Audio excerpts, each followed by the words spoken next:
নমস্কার বন্ধুরা, শীতের সকালের জলখাবারে রুটি, লুচি, পরোটার সঙ্গে খাওয়ার জন্য একটা গাজর আলুর তরকারি শেয়ার করছি।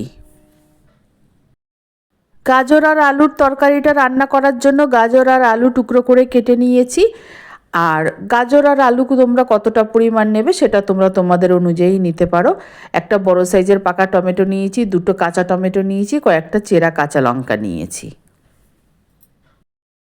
কড়াইতে 1 চামচই সর্ষের তেল দিয়েছি আর দিলাম 2টো শুকনো লঙ্কা আর 1 চামচ কালো জিরে। ফোড়নটা ভাজা হতেই কেটে ধুয়ে রাখা সব সবজি দিয়ে দিলাম, আলু, গাজর, কাঁচা টমেটো, পাকা টমেটো, চেরা কাঁচা লঙ্কা। 1/2 চামচ হলুদ গুঁড়ো দিয়েছি আর আন্দাজ মতো নুন দিয়ে দিলাম। গ্যাসের আঁচটাকে মিডিয়াম করে একটা ঢাকনা দিয়ে মিনিট 5 জন্য ঢেকে দেব। এইভাবেই গাজরের তরকারিটা রান্না করলে খুব সুস্বাদু হয় আর খুব কম তেলে রান্না করা যায়।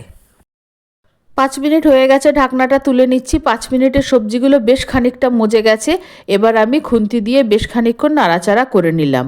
আর এইভাবে এই সবজিটা রান্না করলে খেতে খুবই সুস্বাদু হয়।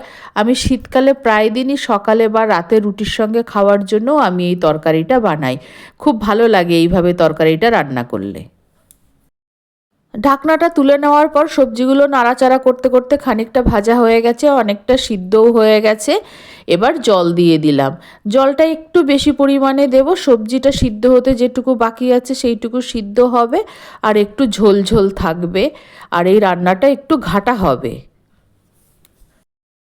গ্যাসের আঁচটা বাড়িয়ে দিলাম, একবার ভালো মতো নেড়ে দিচ্ছি, বেশ কিছুক্ষণ ফুটিয়ে নেব। আর এই রান্নাটায় কোনো পেঁয়াজ রসুন ব্যবহার করা হয়নি, সম্পূর্ণ নিরামিষভাবে রান্না করছি। 3-4 মিনিট হাই ফ্লেমে রান্না করে নিয়েছি। সবজিগুলো সব ভালো মতো সিদ্ধ হয়ে গেছে। এখন একটু বেশি পরিমাণে ঝোল আছে। ঠিক এই সময় খুন্তি দিয়ে চেপে চেপে সবজিগুলোকে ভেঙে দিতে হবে। এরকমভাবে খুন্তি দিয়ে চেপে সবজিগুলোকে ভেঙে ভেঙে দিলে তরকারিটা ঘাটা ঘাটা হবে, খেতে খুব ভালো লাগবে, স্বাদটাও অনেক বাড়বে।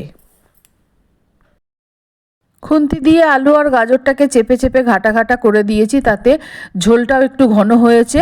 আর এটা খেতে খুবই ভালো লাগে। স্বাদটা ব্যালেন্স করার জন্য অল্প একটু চিনি দিয়ে দিলাম। আর একবার আমি ভালো মতো নেড়ে দিচ্ছি।